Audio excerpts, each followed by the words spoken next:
Добрый день! Сегодня будем с вами смотреть таро-прогноз для весов на 2024 год по месяцам. На моем канале уже есть таро-прогноз на 2024 год по астрологическим домам. Я ссылочки оставлю под видео. А сейчас посмотрим по месяцам на колоде Символон и оракуле Кипер. Итак, что ожидает весов в 2024 году?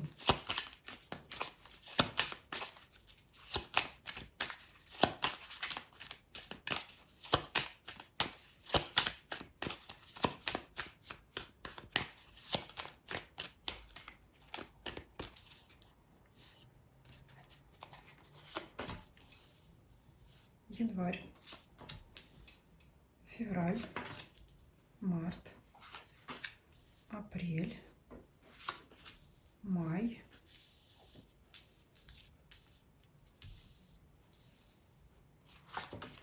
июнь, июль, август, сентябрь,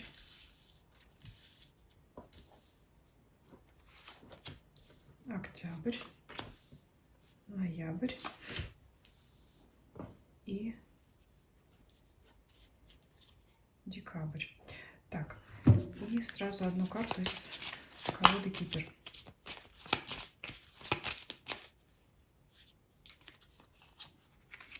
Пока ее открывать не будем, оставим напоследок. Сразу могу сказать, что в начале, ну, скажем, первая половина года будет полегче, вторая уже так посложнее. Но давайте теперь перейдем конкретно. В январе у вас выпадает вот такая карта, она означает выход в общество. Ну, это означает встречу с друзьями, знакомыми, вообще походы, если на бытовом уровне, да, походы по различным общественным местам, кафе, рестораны, кино, все такое прочее. То есть активное общение. Эта карта говорит, когда человек говорит о том, что вы захотите показать себя, да, то есть, как же это говорится, других посмотреть и себя показать. Вот если кратко об этой карте, то это вот так. Что еще? Ну, если брать популярную тему, да, блогерства или там каких-то соцсетей, где вы можете также вести, да, свои какие-то блоги, каналы, это очень благоприятная карта, да, для популярности, скажем так. Вот это, если кого-то эта тема интересует, то это вот как выйти в свет в плане, чтобы о вас узнали больше. Ну, то же самое сюда можно отнести рекламу, да, если какой-то есть у вас интерес к этому, да, то есть что-то, может быть, кто-то работает в сфере, связанной с, ну, вообще реклама, она связана, так сказать, со всеми сферами, да. Ну, если для вас эта тема актуальна, то вот удачное время для продвижения, так скажем, себя, как говорят сейчас, личного бренда, каких-то своих товаров, услуг, ну, все, что касается популярности. То есть такой вот приятный, благоприятный месяц. Такой многое охватывает, да, и общение с близкими людьми, и как-то вот и продвижение себя в том числе. На февраль вообще прекрасная карта выпадает, это Святой Грааль. Я не знаю, что здесь, о чем здесь много говорить, но это вот все в ваших руках. Это большая удача, это может быть исполнение вашей давней заветной мечты, причем крупной, да, как найти Святой Грааль, да, это то, что найти и получить, наконец, то, о чем вы мечтали. Это опять может касаться любой сферы вашей жизни. Расклад делаю, ну, общий, понятно, да, что для много людей смотрит, но и описания буду давать общие, потому что для каждого человека преобладает в какой-то конкретный момент времени своя сфера жизни, поэтому здесь и как встретить избранника всей жизни, даже вот так, да, потому что такая карта крупная, она и философская, и такая какая-то всеобъемлющая, то есть это какое-то исполнение крупного желания, это что-то не просто пойти там купить себе кило конфет и налопаться, да, и а это что-то действительно значимое, как встреча вашей второй половины. Это крупная удача в бизнесе, как говорят, поймать рыбу за хвост, да, то есть это быть на гребне волны, заключить удачную сделку, действительно важную, которая будет долгосрочная, долгоиграющая, получить какую-то крупную прибыль, причем неожиданную. Это вот неожиданная, приятная радость. Но с одной стороны неожиданная, да, потому что вот наконец-то, а с другой стороны ожидаемая, потому что такие крупные желания, они, как правило, существуют в нашей голове, в нашей душе длительный срок, и поэтому, ну, как я и говорю, с одной стороны неожиданно, что вот наконец исполнилось, а я уже и не ждал, или, может быть, я уже отчаялся, а тут вот оно наконец-то. В то же время ожидаемый, да, потому что, ну, крупные желания, как я уже сказала, это не что-то сиюминутное, это то, что мы в себе взращиваем, холим и лелеем, как говорится. Но на этом чудеса еще не закончатся в вашем раскладе. Ну, март более такой месяц обыденный, здесь работа. Но вы знаете, как здесь, чем бы вы ни занимались, это работа с вдохновением. То есть здесь человек занимается работой, да, вот что-то он тут, может быть, это, как это называется, гончарное искусство, да, вот создал, да, что-то вот эти, например, чаши, и у человека на лице улыбка. Вот так поближе, я надеюсь, вам видно. То есть ему приятно, ему нравится то, что он делает, он работает с вдохновением, с радостью, и рядом есть, конечно же, наставник, то есть это в любой момент вам подсказка. Поэтому даже рутинная работа будет приносить вам радость и удовольствие, когда вы будете видеть результаты своей работы. Но это вот все, конечно, связано с вашим приятным настроением, потому что, ну, рутина, да, что сказать, она такая занудная, надоедливая, но даже такая работа, такие действия какие-то одинаковые, да, как какая-то работа на конвейерах, на станках, да даже какие-то элементарные документы одни и те же, кто, смотря с бумагами работает, да, хоть с чем угодно, ну, будет приносить удовольствие. И человек рядом, может быть, даже не один, который вам будет помогать, вдохновлять, и также ваше внутреннее настроение, оно тоже на это влияет. Потому что как не стой над душой, да, если вы в плохом настроении, все будет валиться из рук. А здесь вот явно видно. Ну, еще плюс после таких событий, января, февраля, естественно, может быть, вполне возможно, вот этот святой Грааль, он вас как-то вдохновит и придаст сил и энергии для любой работы, для любого дела, чем бы вы ни занимались. Что еще? В апреле, возможно, придется защищать свои достижения, да. Ну, как известно, если у нас происходит что-то хорошее, часто хочется с этим поделиться, рассказать об этом. Могут, конечно, возникать завистники, могут возникать такие люди, которые могут захотеть отобрать или как-то что-то выведать. Ну, в общем, скажем так, опять буду трактовать как предупреждение. Стойте на страже своего, своих результатов, да, потому что, опять же, вот внутренняя энергия, которая из вас будет исходить, скорее всего, будет привлекать других людей, ну, как я уже сказала, либо завистников, либо вообще желающих, может быть, как-то, знаете, что называется, сесть на хвост и нажиться за ваш счет. Поэтому просто стойте на своем, отстаивайте свои интересы. Ну, возможно, знаете, лишний раз никого не тащить за собой хвостом, чтобы самому хватило сил. Ну, то есть охраняйте то, что вы заработали, то, что вы получили, то, что вы заслужили, особенно если это была мечта, может быть, всей жизни, да, или какая-то действительно заветная мечта, заветная цель. Что у нас в мае? Ну, май, прежде всего, если смотреть на изображение, конечно, говорит о том, что следует уделить внимание детям. Кто-то может задуматься о пополнении семейства. Ну и если эти темы для вас не актуальны, это, конечно, всегда карта ребенка. Это новое начинание, это что-то новое, да, что-то молодое, что-то, возможно, начинание каких-то планов. Может быть, обучение, да, независимо в каком вы возрасте находитесь. Это всевозможные курсы, либо просто книга, да, которую вы решили изучить, заинтересовавшись какой-то новой темой. Поэтому здесь вот такое май. Кстати, май это, наверное, период, может быть, подготовки и сдачи к экзаменам, да, может быть, вот будете помогать своим детям. Тоже тут как вариант очень много трактовок, поэтому это вот все, что связано с детьми, внимание детям, достижения ваших детей, которые будут вас радовать, ну, либо ваши собственные новые какие-то начинания, может быть, хобби какое-то появится. Ну, тут все всегда одно и то же, можно сказать, да. Далее у нас месяц июнь, и здесь у вас выпадает птица Феникс. Ну вот, вы знаете, как здесь в окружении благоприятных карт нельзя сказать, что вы возродитесь из пепла, да, потому что возродиться из пепла — это когда предшествовали события какие-то форс-мажорные, но здесь у вас такого нет, поэтому я буду трактовать здесь эту карту, это как появление новых сил, еще какой-то энергии, да, то есть вот все, что у вас предшествовало, все у вас получалось, все у вас сбывалось, все складывалось так, как вам хотелось, и вы хотите еще. Ну, совершенно справедливо и совершенно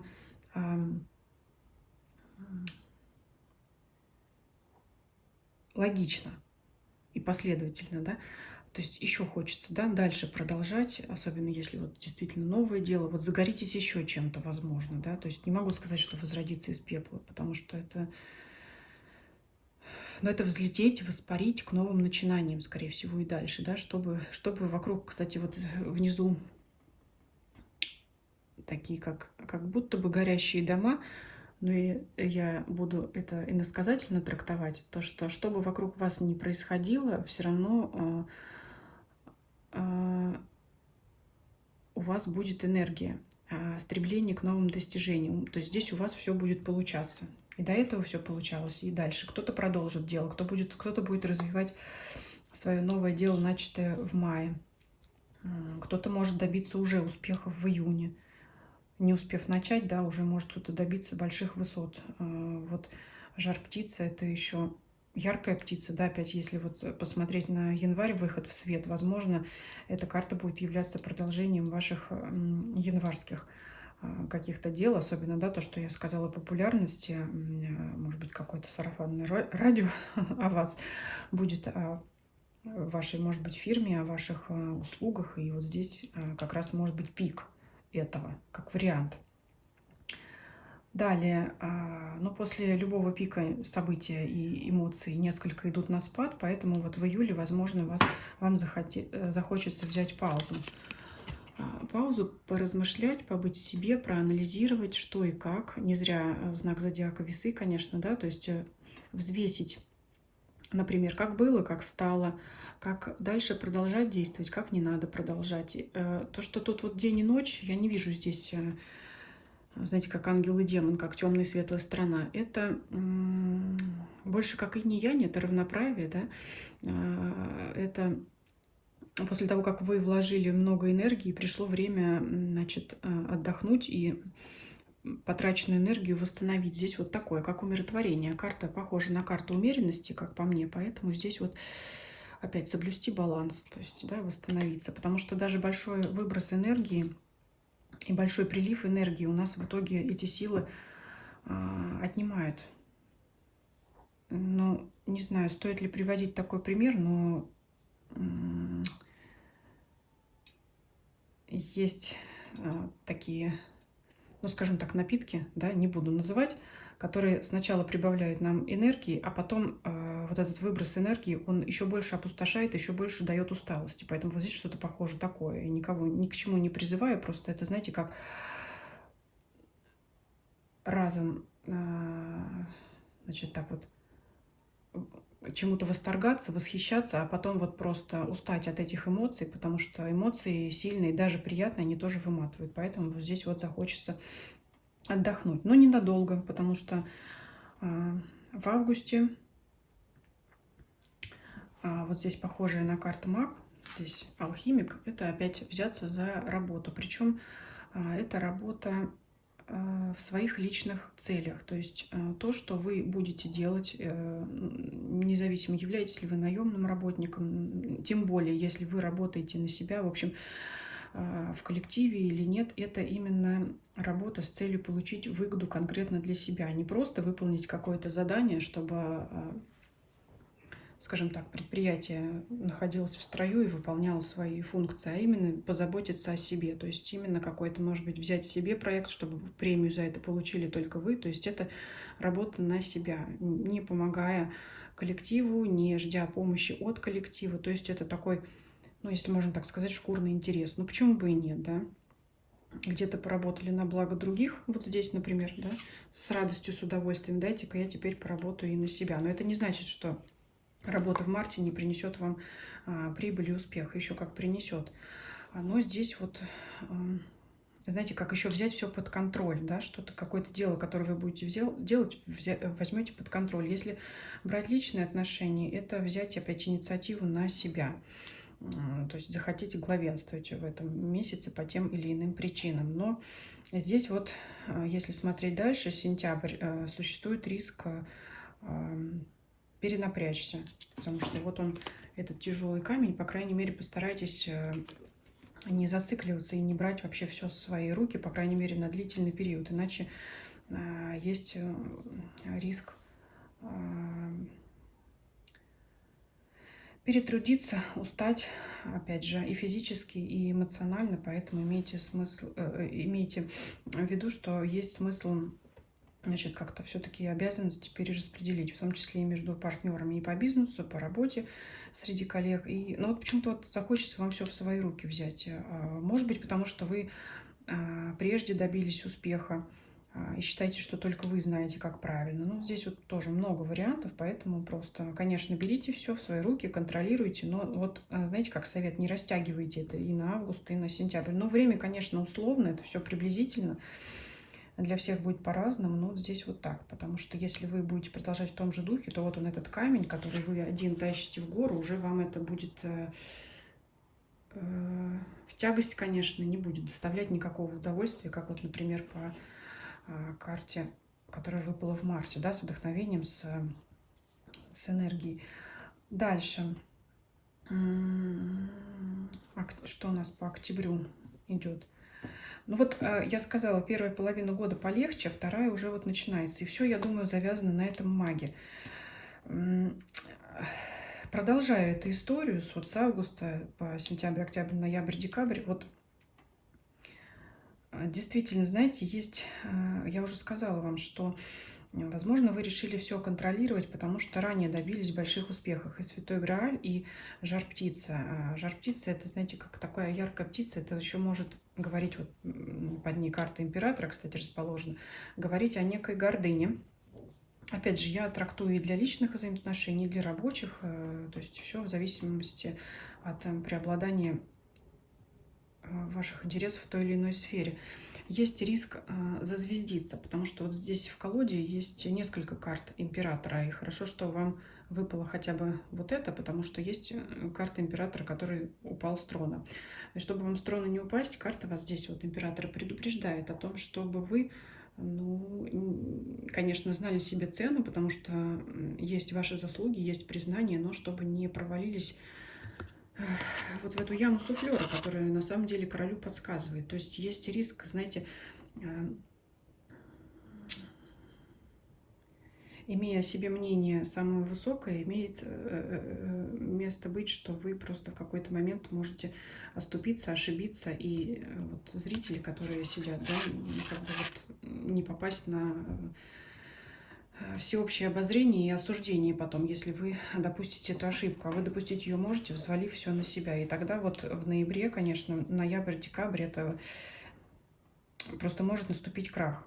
Но не хочу никого пугать, у меня нет никогда цели кого-то расстраивать, просто здесь предупреждение, не взваливайте слишком много все на себя. Скажем так, вы можете контролировать, но все равно обязанности перераспределяйте. Здесь еще подходит такая пословица: не говори гоп, пока не перепрыгнешь. То есть не вешайте на себя корону, пока вы еще не закончили свое дело важное. А дело, оно действительно будет важное, серьезное. которая может принести значительные результаты вам и вашей команде. Я вот здесь вижу именно не брать все на себя, что в паре, в браке, в отношениях с любимым мужчиной, с любимой женщиной, не брать все, не тащить все на себе, иначе вы просто себя загоните в угол. Ну, либо вы не справитесь с этим делом в одиночку, да, вот здесь вот хрустальный гроб, а над ней опять еще витает вот такое как бы облако видения, две руки. Это как протянуть руку помощи. Все-таки, если вы не будете доверять своему партнеру или коллегам, да, партнерам, вы просто потом будете об этом жалеть. Вот лежит девушка, и, значит, на ней витает вот эта вот рука помощи, потому что все-таки надо, карта советует довериться. Поэтому, прежде чем перейти к событиям августа, в июле, когда вот вы будете размышлять, взвешивать все, вы действительно продумайте вот этот баланс, взвесьте, да, как надо, как не надо, потому что баланс это именно есть баланс, это не взвалить все на себя, а как-то распределить, да, между двумя чашами весов, между несколькими людьми. Вот здесь вот в чем кроется загвоздка и потенциальная ошибка в том, что ну, здесь даже не то, что недоверие, здесь переоценка собственных сил. И раз прочувствовав себя вот этой жар-птицей, да, фениксом, выйдя в свет, почувствовав, может быть, какую-то славу, признание, вы можете вот из-за этого себя переоценить, и просто могут прийти такие мысли, ну, только я и больше никто, да, все равно все остальные сделают не так. А еще есть хорошая фраза: если хочешь что-то сделать, сделай сам. Это хорошая фраза, но вот мне видится, что не в данном раскладе. В принципе, не забывайте, конечно, про ваш святой Грааль, потому что это очень большая энергия. И не забывайте, как вот он вам, вот этот вот подарок судьбы, даст заряд на новые начинания. Поэтому, конечно, пользуйтесь, старайтесь пользоваться достижениями и способностями людей, вас окружающих. Кстати, еще добавлю, все рассказывают, много говорят про смену кармических узлов и говорят, что ось находится, значит, ось узлов находится ну, вернее, эта ось называется Овен весы. У нас северный узел восходящий, то, куда мы стремимся, то, куда нас направляют звезды, это Овен, это как бы единоличие. А весы у нас находятся в южном узле, ниспадающий узел, это как бы то, что, от чего мы должны отойти. С одной стороны, да, вроде как призывает отойти от партнерства, но с другой стороны, астрологи говорят, что это не означает все бросить. А нисходящий узел – это еще база наработанных взаимоотношений, основа, корни, то, чем мы все равно можем продолжать пользоваться. Как бы вы на себя-то надеетесь, да, но те люди, которые уже себя зарекомендовали, вы от них не отмахиваетесь. Вот еще одно подтверждение, да, почему нельзя оставлять команду. Вы не надейтесь, надейтесь на свои силы, но это не означает, что вам не нужно сотрудничать с теми людьми, которые уже хорошо себя зарекомендовали. Тут расклад затягивается. Давайте посмотрим наш кипер. Комьюнити, пожалуйста. Это карта общества. Не буду долго на этом останавливаться. Я уже очень много об этом рассказала. И это опять и выход в свет, да, популярность общества. Вокруг вас все крутится, и вам приятно выходить в свет, и вас люди ценят, да, опять вот других посмотреть и себя показать. И, конечно, взаимодействие с вашими окружающими. На этом расклад я завершу. Всем спасибо за просмотр. Всем до свидания.